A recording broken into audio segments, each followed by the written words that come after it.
benar, segala pujian hanya untuk Engkau Tuhan. Segala pujian hanya kami berikan kepadamu Bapa. Kami adalah orang yang tidak layak Tuhan, tapi kami dilayakkan karena kasih setiamu kepada kami. Untuk itu kami bersyukur dan memuji Engkau Tuhan. Kami menyembah Engkau dalam kebenaran-Mu Tuhan. Berilah kami selalu hati yang penuh dengan penyembahan kepadamu, dengan cara melakukan semua apa yang Kau kehendaki dalam kehidupan kami. Terima kasih Bapa, terima kasih Engkau baik Tuhan. Kami akan mendengarkan firman-Mu, Engkau urapi hamba-Mu, Engkau urapi juga seluruh jemaat-Mu Tuhan. Dalam nama Tuhan Yesus kami telah berdoa. Amin.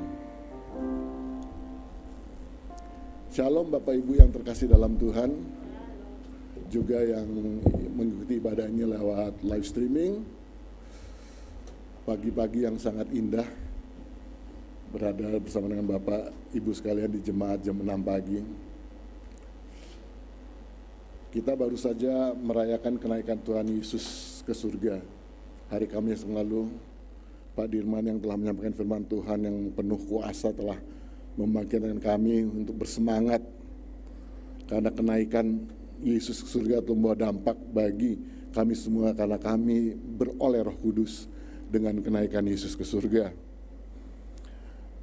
Pada hari-hari ini kita juga sedang berada dalam doa rally Pentakosta. Sudah dua malam kita berdoa, kita minta Roh Kudus hadir dalam kehidupan kita. Saya mengundang Bapak Ibu sekalian untuk hadir di hari Senin, Selasa, Rabu, Kamis, Jumat sampai Sabtu minggu depan ya. Sampai hari Sabtu ini Bapak Ibu sekalian. Pak Albon tuh bosnya doa, jadi Bapak-bapak harus juga hadir dalam doa-doa itu. Karena dengan doa-doa itu, dengan pengurapan baru dari Roh Kudus, maka kita semakin diperlengkapi, semakin diberi kekuatan untuk menjadi saksi Tuhan Bapak Ibu sekalian. Dalam Kisah Para Rasul 2 ayat 1-13 diceritakan bahwa murid-murid Yesus dipenuhi dengan Roh Kudus. Satu yang sudah dijanjikan oleh Yesus sebelum dia naik ke surga. Yesus bilang di Yohanes 20 ayat 21 kalau saya tidak salah, dia bilang, seperti Bapa mengutus aku, begitu juga aku mengutus kamu. Setelah itu apa yang dilakukan Yesus? Yesus mengembuskan Roh Kudus kepada murid-muridnya. Tapi itu rupanya belum cukup. Yesus bilang, tunggu, nanti kamu kumpul di satu tempat pada waktu aku sudah naik ke surga. Aku akan mencurahkan Roh Kudus, akan memperlengkapi engkau, akan menyempurnakan Roh Kudus yang sudah aku berikan kepadamu. Begitulah kira-kira yang dikatakan Yesus pada murid-muridnya. Dan kemudian mereka dipenuhi dengan Roh Kudus pada hari Pentakosta. Hari itu adalah hari di mana orang-orang turunan Yahudi atau orang Yahudi dari seluruh penjuru dunia datang ke Yerusalem. Itu adalah hari raya pengucapan syukur atas hasil panen yang disebut juga hari raya Shavuot.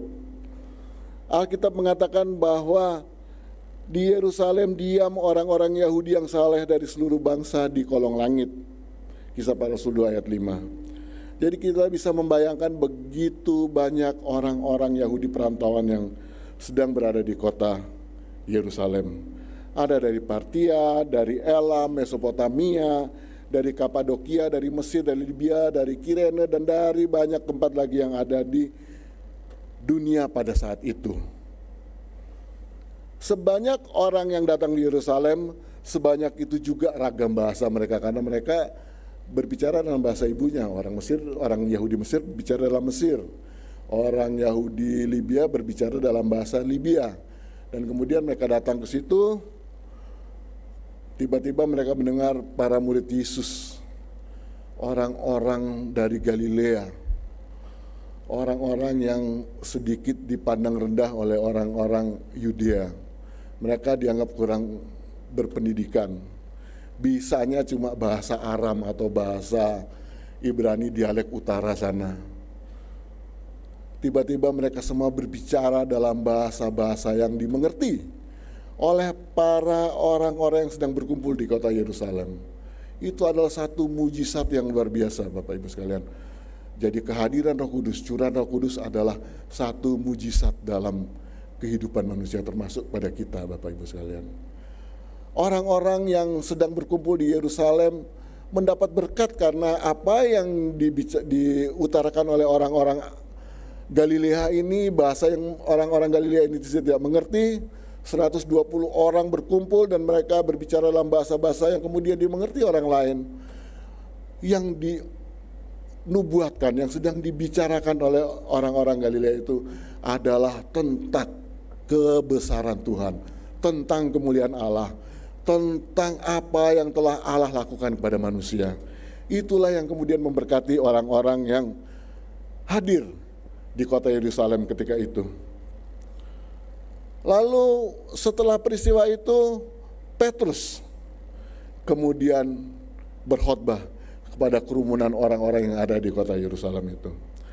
Petrus yang 53 hari sebelum peristiwa itu adalah murid Yesus yang pengecut, yang penakut, bahkan sampai mengingkari Yesus sebanyak 3 kali sepanjang malam itu saja, sampai ayam berkokok. Petrus sudah menyangkali Yesus sampai 3 kali. Tapi Petrus itulah yang sudah ditetapkan Yesus untuk menjadi batu karang. Pada dalam diri Petrus lah Yesus mengatakan bahwa aku akan mendirikan gerejamu. Dan Petrus yang telah penuh dengan Roh Kudus kemudian berkhotbah tentang Yesus. Petrus menceritakan tentang Yesus sang Mesias yang baru saja mati dibunuh oleh orang-orang Yahudi pada 53 hari yang lalu sebelum Petrus berkhotbah. Yesus yang mati untuk keselamatan para orang-orang yang belum bertobat, yang belum menerima Yesus, yang belum mengenal Yesus.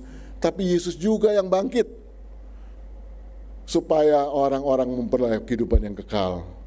Yesus adalah juru selamat. Itulah yang dikhotbahkan oleh Petrus kepada orang-orang banyak. Petrus yang tadinya penakut, dia berubah menjadi pemberani.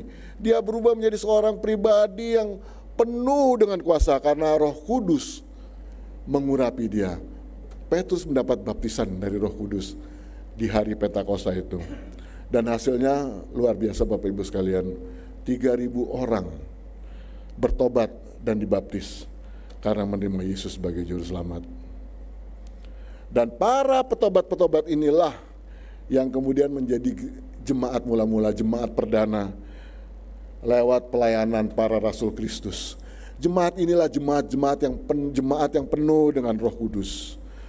Dan jemaat inilah yang menjadi role model kita, menjadi teladan bagi kita, menjadi contoh bagi kita gereja-gereja masa kini, gereja-gereja yang ada saat ini, dan kita berharap kita pun bisa mencontoh apa yang terjadi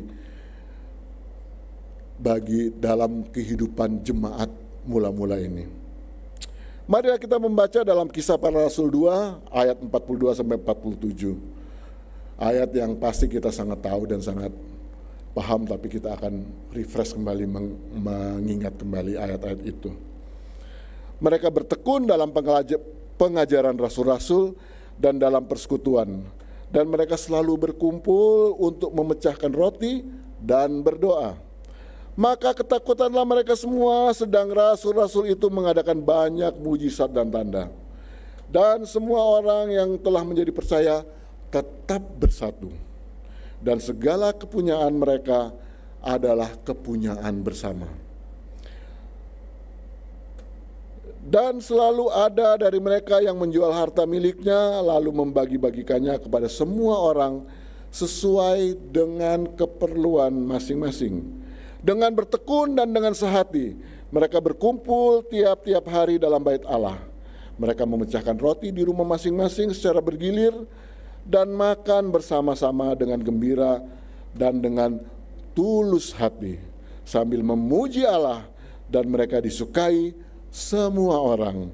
Dan tiap hari Tuhan menambah jumlah mereka dengan orang-orang yang diselamatkan.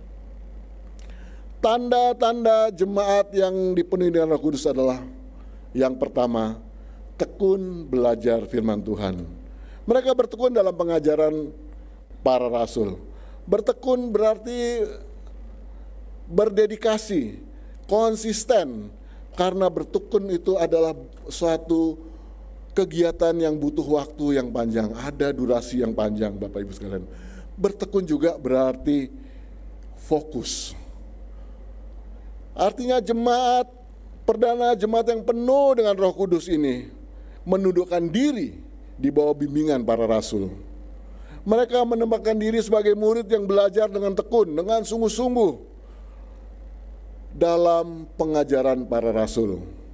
Apa yang dipelajari oleh para jemaat mula-mula ini Bapak Ibu sekalian? Mereka belajar terus-menerus, mereka belajar dengan sungguh-sungguh, mereka belajar dengan penuh dedikasi. Dedikasi itu adalah membaktikan diri untuk belajar. Itu hal yang butuh ketekunan Bapak Ibu sekalian. Apa yang mereka pelajari? Mereka belajar tentang Yesus Kristus.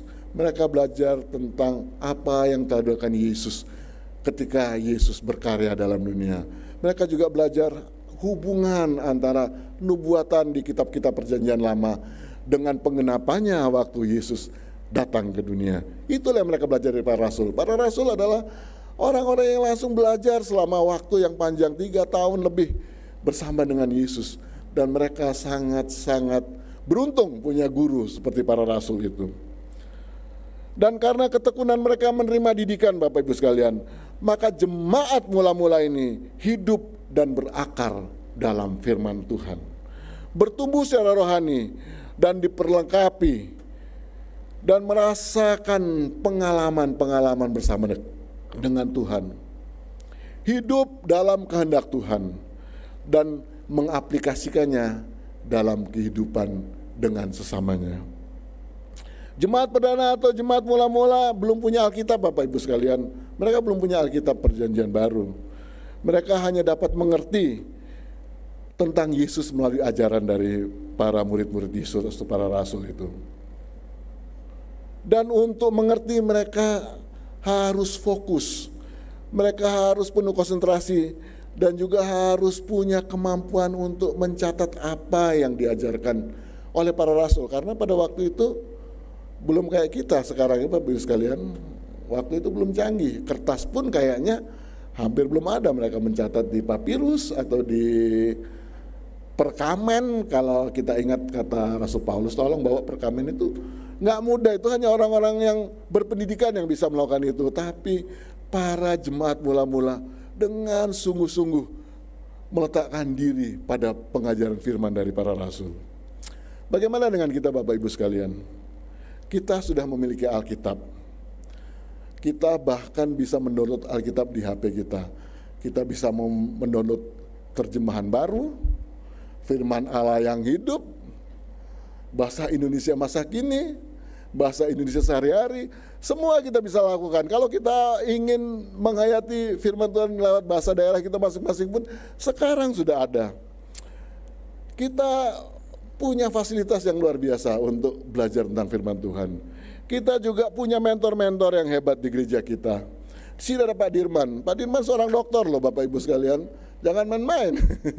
Bapak Ibu bisa belajar dengan Pak Dirman. Ada Ibu Grace, seorang yang sangat paham firman Tuhan. Yang pasti saya tidak sepintar kedua orang yang saya sebutkan tadi Bapak Ibu sekalian. Itu tempat kita bisa belajar dengan sungguh-sungguh tentang firman Tuhan. Tapi sayangnya banyak di antara kita, dan itu sudah dikatakan oleh Alkitab juga firman Tuhan, lebih suka mendengar hal-hal yang menyenangkan telinga kita. Bukan gitu Bapak Ibu sekalian? Siapa di antara Bapak Ibu sekalian yang baca Alkitab 1 hari 4 pasal? Bisa angkat tangan? Ada ibu sahabat, saya juga iya. Karena kita harus melaporkan kita punya tugas baca ya. Dan itu ternyata sangat membantu dan sangat memberi kita wawasan yang lebih luas tentang apa kehendak Tuhan dalam diri kita. Jadi bacalah Alkitab Bapak Ibu sekalian. Baca Alkitab 1 pasal 1 hari ada Bapak Ibu? Paling enggak bacalah Alkitab 1 hari 1 pasal Bapak Ibu sekalian. Dengan demikian banyak hal yang bisa Bapak Ibu rasakan. Banyak hal dapat Bapak Ibu alami dengan membaca Alkitab Bapak Ibu. Ada satu pertanyaan yang menarik juga untuk kita. Kalau tiba-tiba di tempat ini ada pendalaman Alkitab, Pak Dirman ingin supaya kita semua misalnya bertumbuh semakin mengerti firman Tuhan, lalu ada pemahaman Alkitab. Bapak Ibu sekalian, hari ini kita akan belajar pendalaman Alkitab. Lalu pada hari yang sama tiba ada kegiatan, dapat undangan hadir di satu kegiatan dengan kesaksian dari artis yang katanya penuh dengan pengalaman fenomenal. Bapak Ibu pilih yang mana? Pemahaman Alkitab atau datang ke kegiatan yang ada artisnya tadi? Lebih menarik yang ada artisnya ya. Kadang-kadang di situ kita nggak dapat apa Bapak Ibu sekalian, cuma dengar cerita yang seringkali. Hati-hati dengan kesaksian Bapak Ibu sekalian. Saya sangat suka dengan kesaksian yang memberkati, tapi kalau kemudian karena kita bersaksi untuk memuliakan diri sendiri, seringkali kita terjebak dalam kesalahan karena itu. Seringkali kita ingin supaya kelihatan lebih spektakuler, kita tambah-tambahin ceritanya, dan itu adalah salah dan tidak memberkati. Jadi Bapak Ibu sekalian, kesaksian itu harus, semua pengalaman kita dengan Yesus harus kita saksikan, tapi untuk kemuliaan Tuhan. Amin. Amin. Baca Alkitab itu sejujurnya membosankan Bapak Ibu sekalian kalau kita tidak tekun dan fokus. Belajar tentang firman Tuhan itu tadi sudah saya katakan butuh dedikasi, butuh suatu hasrat atau passion yang lebih Bapak Ibu. Karena seringkali bahkan ketika kita membaca firman Tuhan, itu menyentuh hati kita yang paling dalam. Dan terkadang menyakitkan kalau ketika kita membaca firman Tuhan, tiba-tiba ada teguran Tuhan atas perbuatan-perbuatan kita yang melawan kehendak Tuhan. Dan itu pasti tidak menyenangkan Bapak Ibu sekalian. Tapi kalau Tuhan menegur kita lewat firman Tuhan, atau dengan siapapun yang berbicara dengan kita ketika kita memasrahkan diri dan menyatakan bahwa kita adalah anak-anak Tuhan yang penuh dengan kelemahan, kita harus terima nasihat orang. Kita harus terima teguran Alkitab. Jangan pernah merasa bahwa ketika orang menegur kita, ketika kita dinasihati orang, ketika orang mengingatkan kita, itu adalah sesuatu yang menyakitkan. Itu adalah sebenarnya sesuatu yang membangun Bapak Ibu sekalian. Bisa membuat kita introspeksi, oh ya, saya harus lebih baik dalam mengiring Tuhan. Saya harus lebih baik dalam melakukan atau berbuat. Saya harus menghindari dosa-dosa karena sudah diingatkan kepada saya. Jangan, nanti kalau kamu lakukan akibatnya A, B, C, D. Dan saya bersyukur bahwa saya selalu belajar akan hal itu di gereja ini. Saya bersyukur bahwa punya orang-orang yang baik di sekitar saya, yang selalu mengingatkan kalau ada sesuatu yang harus saya lakukan atau ada yang kurang dari apa yang saya lakukan. Karena saya adalah manusia yang penuh dengan kelemahan. Saya adalah manusia yang tidak sempurna. Walaupun saya berjalan dalam kesempurnaan, dalam menuju kesempurnaan Yesus, tapi pasti kita tidak pernah sempurna. Itu adalah usaha kita seumur hidup Bapak Ibu sekalian. Dan untuk itu kita perlu mentor-mentor, kita perlu orang-orang yang ada sekitar kita. Makanya saya bilang Pak Dirman akan menjadi mentor saya. Beliau akan selalu berbicara dan menasihati saya tentang banyak hal. Karena beliau adalah hamba Tuhan yang senior, dan itu adalah harus kita terima untuk membangun dan membuat diri kita lebih maju. Begitu juga dengan firman Tuhan, dengan Alkitab. Ketika kita membaca Alkitab, maka kita hayati benar-benar setiap ayat-ayat yang di situ untuk membangun diri kita Bapak Ibu sekalian. Manusia memang punya kecenderungan untuk lebih suka dengar yang enak. Lebih suka mendengar apa yang ingin mereka dengar, bukan mendengarkan apa yang harus mereka dengar. Itu sifat manusia Bapak Ibu sekalian.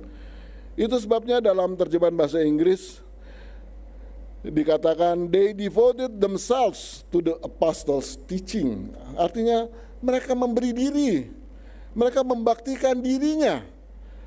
Itulah menunjukkan kesetiaan mereka untuk berada dalam pengajaran para rasul.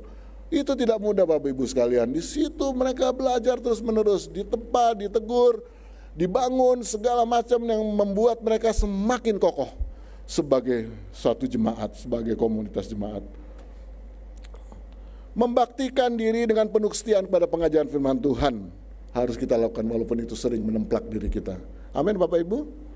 Mengingat kita untuk tetap berada di jalan Allah, supaya keselamatan yang telah kita peroleh dengan cuma-cuma, walaupun Yesus sendiri telah mengorbankan nyawanya, tidak bisa kita nilai dengan apapun, tapi diberikan dengan cuma-cuma kepada kita. Kita memperoleh anugerah itu dalam diri kita. Itulah seharusnya membuat kita semakin mengerti dan semakin mau belajar tentang firman Tuhan. Dan dengan demikian kita akan semakin mengasihi Tuhan, yang juga telah sangat mengasihi kita. Tuhan lebih dulu mengasihi kita bahkan sebelum kita mengenal Tuhan, tapi Tuhan sudah menetapkan kita untuk menjadi orang yang dikasihi Tuhan. Tuhan memberikan kepada kita guidebook Alkitab yang tidak mungkin salah dalam menuntun hidup kita, Bapak Ibu sekalian. Dan kalau kita ikuti, maka kita pasti akan berhasil dalam menjalani kehidupan ini. Amin. Ketika Bapak Ibu ikut apa yang Tuhan mau, ketika Bapak Ibu ikut kehendak Tuhan, maka dipastikan jalan Bapak Ibu sekalian akan menuju keberhasilan, menuju kepada berkat, menuju kepada kasih setia Tuhan yang limpah pada kita. Jemaat yang penuh dengan Roh Kudus juga tekun dalam persekutuan. Mereka bertekun dalam pengajaran rasul-rasul dan dalam persekutuan, dan mereka selalu berkumpul untuk memecahkan roti dan berdoa. Jemaat perdana ini tekun dalam persekutuan, Bapak Ibu sekalian. Mereka yang berada dalam berbagai latar belakang dipersatukan dalam satu komunitas yang oleh Yesus Kristus melalui pengajaran para rasul dalam kebersamaan, Bapak Ibu sekalian. Mereka bersama-sama belajar dalam satu komunitas. Di situ tidak ada perbedaan. Satu persekutuan yang diikat oleh pimpinan Roh Kudus, oleh kerinduan untuk selalu intim dengan Roh Kudus. Mereka saling menerima satu dengan lain dalam kasih, Bapak Ibu sekalian. Segala perbedaan strata sosial, strata ekonomi, ras dan lain-lain lebur dalam persekutuan itu. Persekutuan jemaat mula-mula. Mereka membangun perasaan, satu perasaan, seperasaan dan penanggungan. Dalam ayat 44 dikatakan, dan semua orang yang telah menjadi percaya tetap bersatu, dan segala kepunyaan mereka adalah kepunyaan bersama. Dalam kebersamaan dan dalam perasaan sepenanggungan, mereka menjadi murah hati. Segala kepunyaan mereka adalah milik bersama. Berarti mereka yang memiliki lebih menolong orang-orang yang berkekurangan. Itu yang terjadi pada jemaat mula-mula. Ceritanya pada waktu itu orang-orang dari mana-mana itu, dari seluruh penjuru dunia ya, ketika itu datang ke Yerusalem, kan mereka bertobat. Banyak dari mereka rupa-rupanya tidak pulang lagi ke kampungnya. Mereka rindu menerima lebih dalam lagi tentang Yesus. Mereka rindu selalu ada dalam pimpinan dan dalam kepenuhan dalam Roh Kudus. Mereka nggak pulang dan banyak di antara mereka kehabisan bekal rupanya, Bapak Ibu sekalian. Disitulah kemudian terjadi mereka saling tolong menolong itu, karena banyak orang yang nggak bisa pulang ke kampungnya, begitu cintanya dia kepada Tuhan karena mereka bertobat. Yang 3.000 orang tadi diceritakan, banyak yang nggak pulang lagi ke kampungnya untuk dapat kepenuhan Roh Kudus terus menerus, dan akhirnya mereka saling tolong menolong satu dengan yang lain. Sikap murah hati ini jelas menjadi warna yang tegas dari jemaat yang dipenuhi dengan Roh Kudus. Mereka peka terhadap sesamanya yang membutuhkan, Bapak Ibu. Bahkan kalau kita membaca dalam ayat 45 dikatakan, dan selalu ada dari mereka menjual harta miliknya, lalu membagi-bagikannya kepada semua orang sesuai dengan keperluan masing-masing. Wow, luar biasa. Kita banyak dengar saat ini ada ajaran-ajaran mengatakan, wow, perpuluhan itu tidak sesuai dengan firman Tuhan, nggak ada di Perjanjian Baru. Saudara ikuti ini, jemaat mula-mula, bukan cuma perpuluhan, harta miliknya aja dijual untuk menolong orang lain. Dikatakan juga mereka menjual harta miliknya, diserahkan ke kaki para rasul untuk dibagikan bagi orang lain. Itu jemaat mula-mula, bukan cuma seperpuluhan, seperbanyak puluhan, Bapak Ibu sekalian. Lalu kita mengatakan perpuluhan itu tidak ada dalam Alkitab Perjanjian Baru. Yesus nggak mengajarkan. Ada, saudara, bahkan lebih. Kalau kita digerakkan oleh Roh Kudus, kita penuh dengan Roh Kudus, maka kita kemudian bermurah hati untuk menolong orang lain. Siapa Bapak Ibu sekalian pernah jual rumah untuk menolong orang lain? Pasti nggak ada ya. Kalau saya pasti nggak ada harta saya yang dijual untuk menolong orang lain, karena saya nggak punya harta benda dunia ini. Tapi saya selalu penuh dengan, saya kaya dengan kasih Tuhan dalam hidup saya, karena saya selalu hidup dalam kehendak Tuhan. Kejadian pada jemaat di Yerusalem memang kejadian yang kasuistis, kejadian yang tidak terjadi di gereja-gereja mula-mula yang lain setelah Rasul Paulus dan para murid-murid Yesus itu mengembangkan gereja ke banyak daerah di luar Yerusalem, Yudea, Samaria, dan kemudian mereka menyebar kemana-mana. Banyak kisah di Alkitab khususnya pada jemaat di luar Yerusalem yang punya solusi berbeda dalam hal menolong mereka yang membutuhkan. Intinya adalah ketika kita penuh dengan Roh Kudus, maka hati kita diubahkan oleh Roh Kudus sehingga menjadi pribadi yang penuh dengan belas kasihan Bapak Ibu, dan murah hati kepada sesama kita.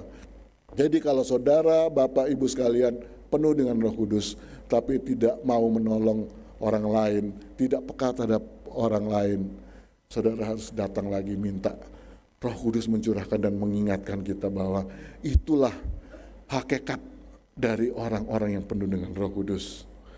Selalu rela berbagi dalam komunitas kita.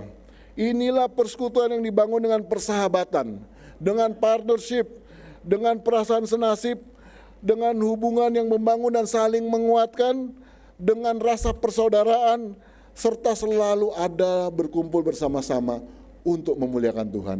Itulah ciri-ciri dari orang-orang yang penuh dengan Roh Kudus. Di sanalah terbangun relasi yang kuat sehingga persekutuan jemaat perdana menjadi jemaat yang kokoh dan kuat.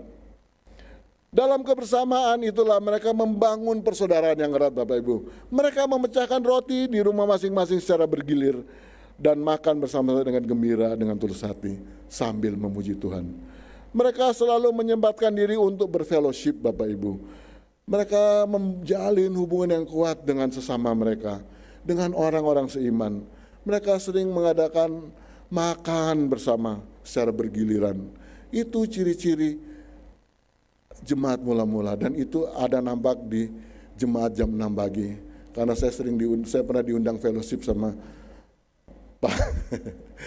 Pak Bilem dan Pak Teja bersama-sama dengan Bapak Gembala. Itu adalah ciri-ciri khas dari jemaat mula-mula Bapak Ibu, dan saya merasakan sendiri di jemaat jam 6 pagi. Jangan sampai dihilangkan ya, dan jangan lupa ngundang saya lagi. Enggak, bukan itu. Tapi itu adalah ciri-ciri dari jemaat mula-mula. Mereka selalu berkumpul, mereka berbagi, mereka fellowship, mereka makan bersama, mereka membagi cerita, membagi kasih, saling menguatkan satu dengan lain. Ketika mereka makan bersama itulah mereka juga mengadakan perjamuan kudus untuk mengingat selalu pengorbanan Yesus yang telah diberikan untuk keselamatan mereka. Yesus yang mati di kayu salib kan untuk keselamatan orang-orang, untuk keselamatan kita. Dan Yesus itulah yang telah bangkit sehingga mereka dapat berfellowship pada hari itu. Mereka bersama-sama merayakannya, sama-sama mengingat bahwa Yesus telah memberikan semua yang terbaik untuk diri mereka. Jadi pada waktu itu mereka perjamuan kudusnya di rumah-rumah Bapak Ibu sekalian, karena mereka belum ada gereja seperti kita. Dan itu mereka lakukan sering sekali. Perjamuan kudus, mereka selalu mengingat apa yang sudah Yesus lakukan dalam diri. Dan itu harus kita juga contoh Bapak Ibu sekalian. Kita selalu ingat apa yang telah Yesus korbankan untuk kita, apa yang Yesus berikan tanpa pamrih, tanpa mengharapkan apapun balasan dari kita. Yesus cuma ingin kita hidup dalam kehendaknya Bapak Ibu sekalian. Dan ketika kita mengingat apa yang telah Yesus lakukan, maka kita pasti akan selalu berusaha untuk hidup berkenan, hidup sesuai dengan kehendak Tuhan, hidup sesuai dalam jalan-jalan yang sudah ditentukan Tuhan. Karena kita ingat, wah betapa besar kasih Yesus, kasih Tuhan kepada kita, sehingga kita juga tidak ingin melenceng hidup kita, tidak ingin berjalan di jalan-jalan yang tidak sesuai dengan apa yang Tuhan kehendaki dalam hidup kita. Kebersamaan itu juga terjadi dengan tulus, Alkitab mengatakan.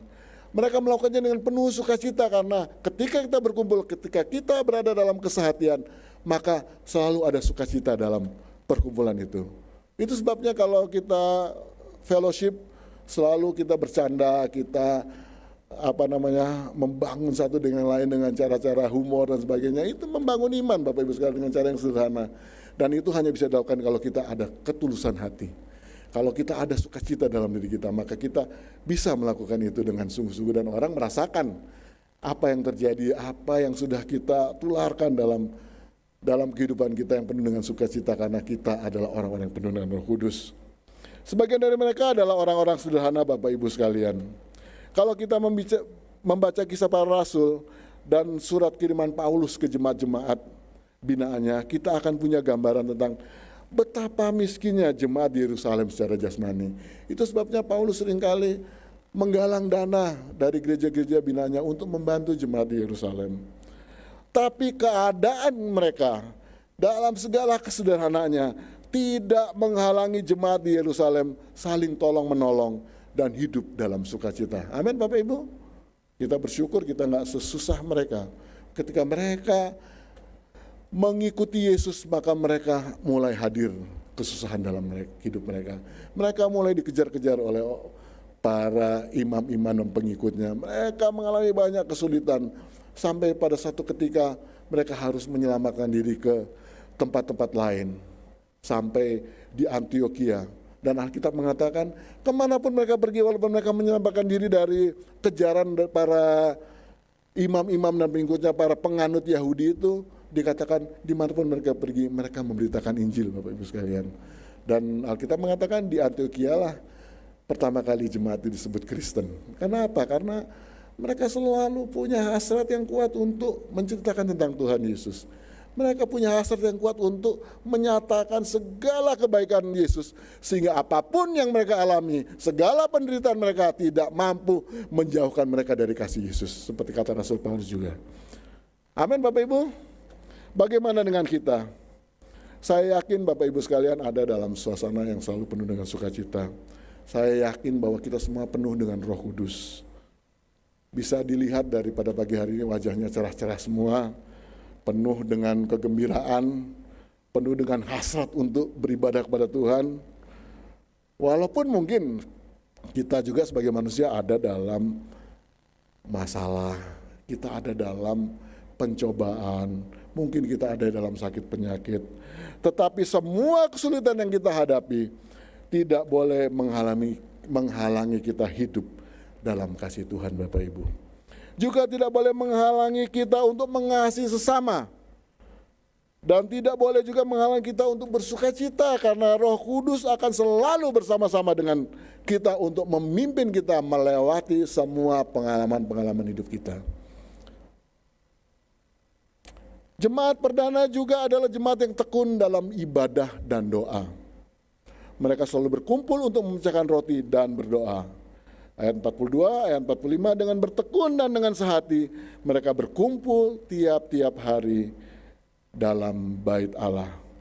Jemaat perdana ini juga adalah jemaat yang bertekun, sungguh-sungguh dengan setia, dengan konsisten berdoa dan beribadah kepada Tuhan. Berdoa dan beribadah adalah gaya hidup jemaat mula-mula. Mereka melakukannya secara konsisten, terus-menerus. Mereka selalu berada dalam bait Allah. Dikatakan tiap-tiap hari mereka berkumpul di bait Allah. Itu menunjukkan bahwa mereka selalu melakukan dalam satu komunitas dan melakukannya secara intens, secara terus-menerus, secara konsisten. Mereka tidak hanya berdoa secara pribadi, tapi mereka juga berdoa secara korporat. Mereka selalu berdoa bersama-sama, saling menguatkan satu dengan yang lain. Jemaat ini menyadari bahwa kehidupan mereka ada di tangan Tuhan. Tuhanlah tempat mereka menggantungkan seluruh pengharapannya, sehingga mereka harus selalu terhubung dengan Tuhan. Berdoa adalah satu-satunya jalan Bapak Ibu sekalian untuk kita selalu terkoneksi dengan Tuhan. Dengan berdoa kita bisa curhat pada Tuhan, kita bisa mengutarakan apapun yang kita rasakan kepada Tuhan, dan Tuhan pasti mendengar semua yang kita keluhkan atau kita doakan, atau juga rasa syukur kita kepada Tuhan. Tuhan akan selalu mendengar kita. Kita bisa mengajukan apapun kepada Tuhan. Kita mengatakan mintalah maka kamu akan diberi apapun yang kamu minta. Tapi syaratnya ada, jangan kita lalu mengambil ayat itu begitu saja. Ayatnya apa? Ketika aku dalam kamu dan kamu dalam aku, jadi kita tahu persis apa yang Tuhan sediakan bagi kita. Itulah yang kita minta. Jangan minta yang aneh-aneh Bapak Ibu sekalian ya. Tapi ketika kita minta apa yang kita butuhkan, pasti Tuhan akan menjawab permintaan kita. Tuhan akan mengabulkan apa yang menjadi kebutuhan dan kerinduan kita, asalkan itu sesuai dengan kehendak Tuhan. Dengan berdoa kita juga memperoleh kekuatan dari segala kelemahan kita. Kita manusia yang terbatas, manusia yang lemah, tapi Tuhan kita, Allah kita adalah Allah yang tidak terbatas. Itulah yang mengurapi kita, itulah yang selalu hadir dalam diri kita, sehingga kita selalu menjadi kuat ketika kita berdoa kepada Tuhan. Kita juga harus mendoakan teman-teman kita, mungkin banyak teman-teman kita, rekan-rekan kita, saudara kita yang belum mengenal Tuhan. Kita mendoakan negara kita, itu yang sering kita lakukan Bapak Ibu sekalian. Apalagi sekarang mulai tahun-tahunnya menjelang tahun yang panas. Kita harus doakan negara kita supaya Tuhan memberi pemimpin yang sesuai dengan apa yang dikehendaki Tuhan. Pemimpin yang baik, pemimpin yang takut Tuhan, itu harus kita doakan. Tapi ada doa juga yang harus kita lakukan dan tidak mudah. Kita harus mendoakan orang yang membenci kita Bapak Ibu. Amin. Tidak mudah Bapak Ibu sekalian, tapi itu harus kita lakukan karena kita adalah anak-anak Tuhan yang penuh dengan Roh Kudus. Kita nggak boleh benci sama orang lain. Tapi banyak orang mungkin benci sama kita atau orang yang tidak suka dengan kita. Itulah hidup, ya kan? Hidup itu ada yang senang, ada yang enggak. Tapi sebagai anak Tuhan kita harus selalu mengasihi mereka dan kita harus bisa berdoa untuk mereka semua. Mereka dengan berdoa Roh Kudus akan menolong kita Bapak Ibu sekalian untuk melepaskan pengampunan pada orang yang menyakiti kita. Amin. Nggak mudah melepaskan pengampunan. Dan saudara ingat, bukan cuma melepaskan pengampunan, saudara juga harus minta ampun sama Tuhan kalau saudara menyakiti orang lain. Jangan saya pikir orang lain doang yang menyakiti kita. Kita pun pasti sering menyakiti orang lain. Kita harus minta ampun juga sama Tuhan dan datang juga kalau kita sudah merasa menyakiti orang lain untuk minta maaf, untuk menyelesaikan masalah dengan mereka. Saya pun melakukan itu, saya pun dengan kekurangan. Saya pernah satu kali marah sama Saud. Saya begitu marah sama dia, sampai di rumah saya minta ampun sama Tuhan. Tuhan ampuni saya kok begitu marah gak baik. Dan saya datang sama dia, ini belum lama nih, saya minta maaf sama Saud. Itu contoh sederhana yang saya lakukan sebagai bagian daripada saya adalah orang-orang yang dipenuhi dengan Roh Kudus, orang-orang yang mengasihi Tuhan. Saya harus mengasihi sama saya. Kalau saya salah, kalau saya melakukan hal yang gak baik, saya harus berani meminta maaf kepada orang itu.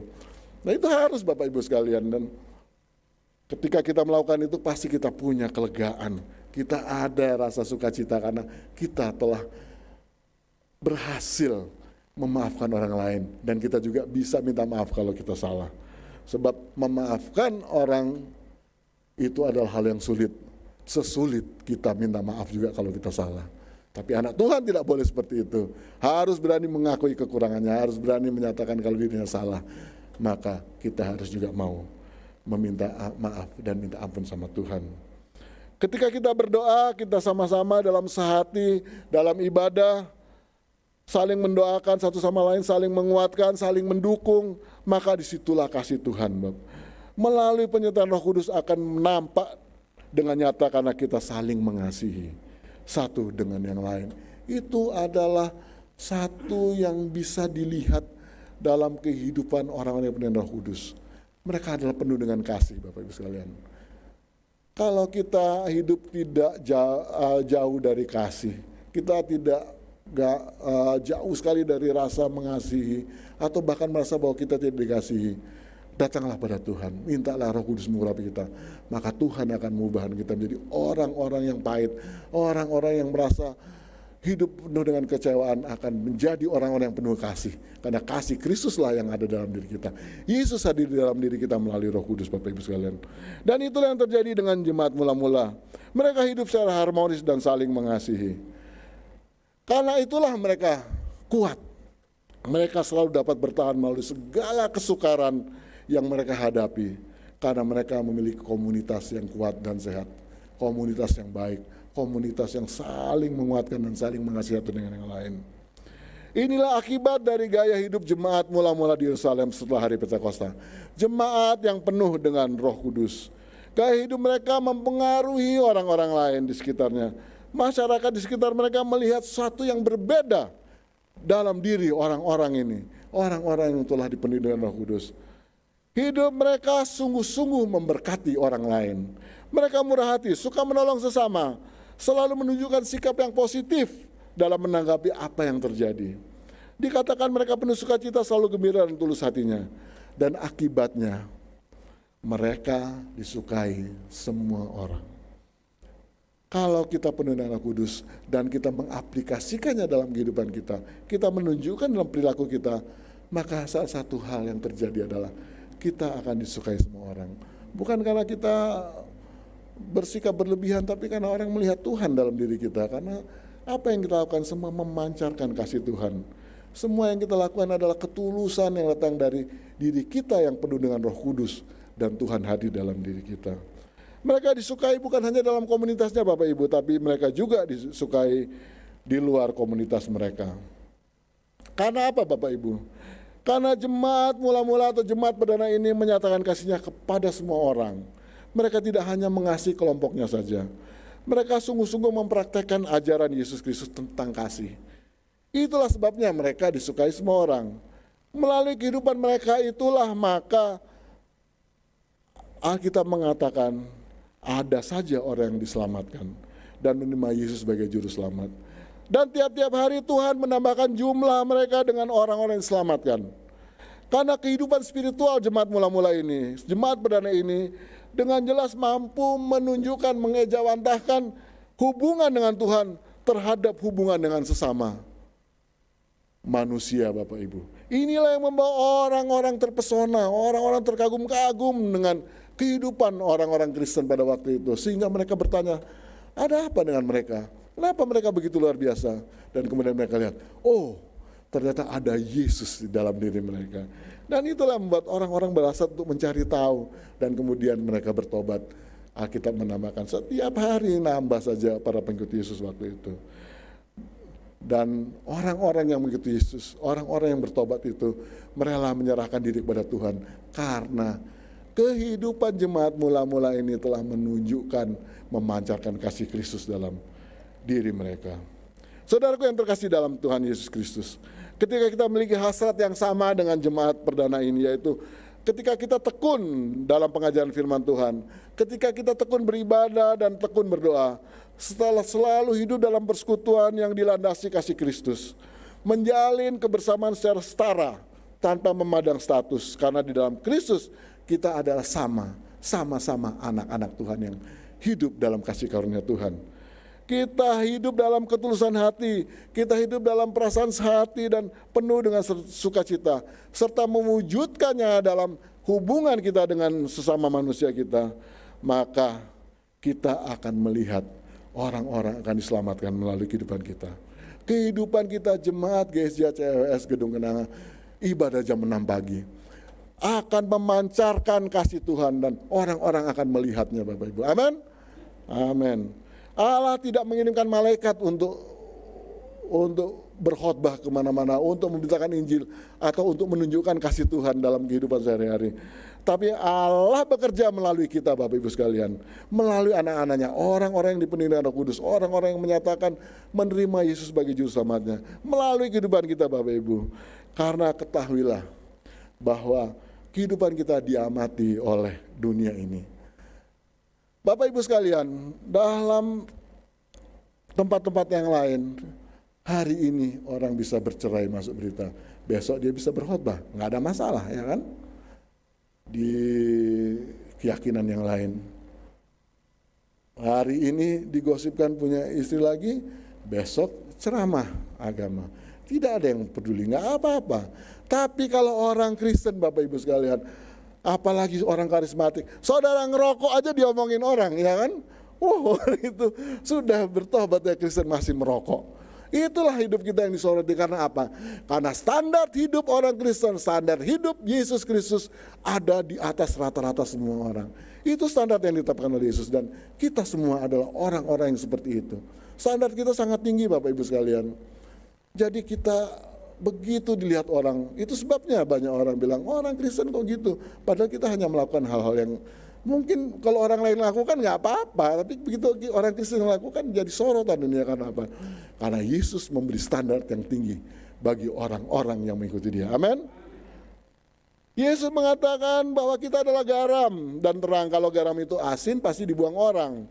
Kalau lampu itu padam, terang itu nggak ada, pasti orang tidak bisa melihat Yesus dalam diri kita. Kalau kita tidak ada terang itu. Itulah yang terjadi dalam kehidupan jemaat di Yerusalem. Mereka menjadi terang, menjadi garam sehingga orang melihat Yesus. Beberapa gereja saat ini seringkali juga terlibat dalam kegiatan yang merusak citra Tuhan Bapak Ibu. Itu harus kita akui. Alih-alih menjadi saksi Kristus, mereka malah menjadi egosentris. Mereka menjadi sombong karena apa yang Tuhan sebenarnya sudah berikan pada mereka. Merasa diri lebih benar, membuat gereja terjebak dalam ego keduniawian, dan ini harus saya akui. Saling menjelekkan satu dengan lain, bahkan biasa ya di sosial media antara pendeta ini dan pendeta ini. Pendeta ini bilang ini sesat, pendeta ini bilang ini begitu. Padahal kita semua adalah satu keluarga dalam Kristus. Kita adalah orang-orang yang dimenangkan, orang-orang yang hidup dalam kasih karunia Tuhan. Kita adalah menyatakan hidup sebagai anak-anak Tuhan. Kita orang yang menyatakan menerima Yesus sebagai juru selamat. Itu sudah cukup, nggak perlu kita ribut-ributin masalah-masalah yang nggak penting. Dan secara jujur juga harus saya akui, saya pernah juga terlibat dalam hal yang seperti ini. Di tempat ini Bapak Ibu sekalian tahu, kita bertahun-tahun harus saya melakukan pengakuan ini. Bertahun-tahun kita hidup tidak dalam kehendak Tuhan, karena kita ribut sendiri untuk kepentingan-kepentingan duniawi. Tapi Tuhan mengasihi kita, Tuhan mengingatkan kita, dan Tuhan merecover kita kembali, memberi kita arahan yang baru. Oh, kamu harus beritakan Injil saja, nggak usah mikir yang gitu-gitu. Memang kita harus usahakan hal-hal yang benar dalam kejadian-kejadian yang menimpa kita. Bapak Ibu tahu, pasti banyak sekali yang tahu. Saya dengan Pak Dirman banyak terlibat dalam di situ. Itu sebabnya saya hari ini ingin merecover diri saya juga untuk menjadi orang-orang yang sepenuh dengan Roh Kudus, untuk tidak lagi berada dalam perasaan yang terikat dengan hal-hal itu. Walaupun untuk memperjuangkan kebenaran kita harus melakukannya, tapi untuk memperjuangkan kebenaran bukan lagi ada di hati kita yang mencintai barang itu. Itulah yang harus kita lakukan. Kita adalah anak-anak Tuhan. Kita harus menjadi orang-orang Kristen yang bertumbuh bersama-sama. Tidak ada kemunafikan dalam kehidupan orang Kristen, Tuhan. Orang Kristen itu hidup saling mengasihi secara sungguh-sungguh, secara tulus, secara jujur. Hal-hal yang demikian, hal-hal yang buruk itu tidak boleh lagi terjadi di gereja kita, karena Roh Kudus ada bersama kita. Yesus Kristus selalu ada bersama kita. Dia mengasihi gereja kita, dan Dia ingin kita menjadi saksinya. Dia ingin kita menyebarkan berita tentang keselamatan Yesus Kristus kepada dunia melalui kehidupan kita, Bapak Ibu sekalian. Jemaat Gereja CWS Gedung Kenangan yang penuh dengan Roh Kudus, kita harus menjadi jemaat yang bersatu, hidup dalam kehendak Allah, dan berdampak bagi orang-orang di sekitar kita. Kita harus menjadikan jemaat mula-mula sebagai contoh kita, Bapak Ibu. Maka ketika kita melakukan itu, Roh Kudus akan memimpin kita untuk mencapainya, Bapak Ibu sekalian yang kasih dalam Tuhan. Gereja kita akan menjadi gereja yang diberkati dan memberkati orang lain. Karena sebagai jemaat yang penuh dengan Roh Kudus, selalu berusaha berada dalam kehendak Tuhan, maka Tuhan pasti akan memberkati kita, dan Tuhan juga akan menambahkan bilangan dalam jemaat kita dengan orang-orang yang bertobat dan diselamatkan dalam Kristus. Itulah menjadi tugas kita. Amin Bapak Ibu. Terpujilah nama Tuhan. Terima kasih Tuhan. Saya ingin menyanyikan lagu Berhembuslah Roh Kudus di tempat ini sebelum kita berdoa, Bapak Ibu sekalian. Roh Kudus itu selalu hadir, tapi kita juga harus selalu minta kepenuhan daripadanya, supaya kita selalu diperlengkapi dengan Roh Kudus, supaya Roh Kudus tidak pernah jauh dalam diri kita, supaya Roh Kudus selalu ada dalam hati kita, karena Roh Kudus akan datang kalau kita mengundangnya. Kalau kita nggak mengundangnya, Roh Kudus tidak akan bekerja dalam diri kita. Amin.